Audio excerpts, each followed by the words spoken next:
a fishing community in southern Brazil has an unusual ally: wild dolphins. Stories of people and dolphins working together to catch fish go back thousands of years. But historians and storytellers have told the human side of the story. Until recently, it has been impossible to know how dolphins have benefited from the relationship. Now, sonar and underwater listening devices can follow them underwater and suggest an answer.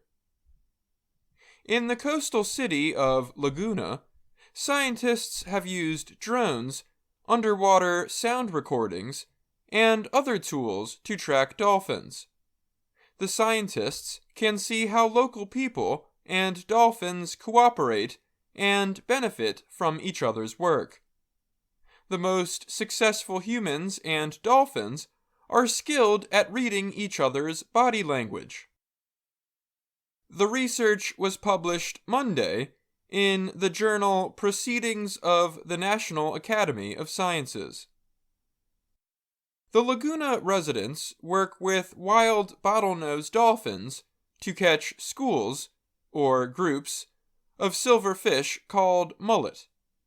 It is an alliance that has been recorded in local newspaper records going back 150 years. This study clearly shows that both dolphins and humans are paying attention to each other's behavior, and that dolphins provide a cue to when the nets should be cast, said Stephanie King. She is a biologist who studies dolphin communication at the University of Bristol in Britain and was not involved in the research.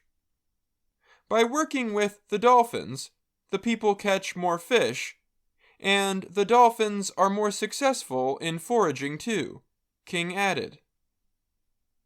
When it comes to fishing, dolphins and humans have different abilities. Mauricio Cantor is an Oregon State University marine biologist and co-writer of the study. In Laguna, the water is cloudy, so people are unable to see the fish, he said.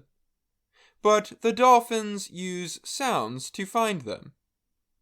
As the dolphins herd the fish toward the coast, the people run into the water holding fish nets. They wait for dolphins to signal exactly where fish are. The most common signal is what locals call a jump or a sudden deep dive, Cantor said. The researchers used sonar and underwater listening devices, or microphones, to track the positions of the dolphins and fish. Drones recorded the action from above, and GPS devices attached to residents' wrists recorded when they casted their nets. The more closely the people timed casting their net to the dolphins' signals, the more likely they were to catch a large amount of fish.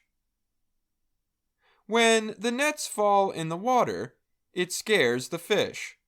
They then break into smaller schools that are easier for dolphins to hunt. Cantor said the dolphins sometimes also take 1 or 2 fish from the net. The Laguna residents group the individual dolphins as good, bad, or lazy. The grouping is based on their skill in hunting and likelihood of cooperating with humans, said Cantor. The people get most excited when they see a good dolphin approaching shore.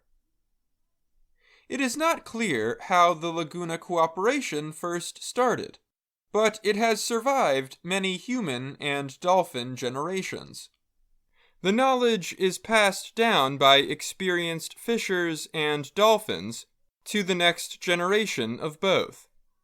Still, the researchers in Brazil worry that the Laguna Alliance may be in danger.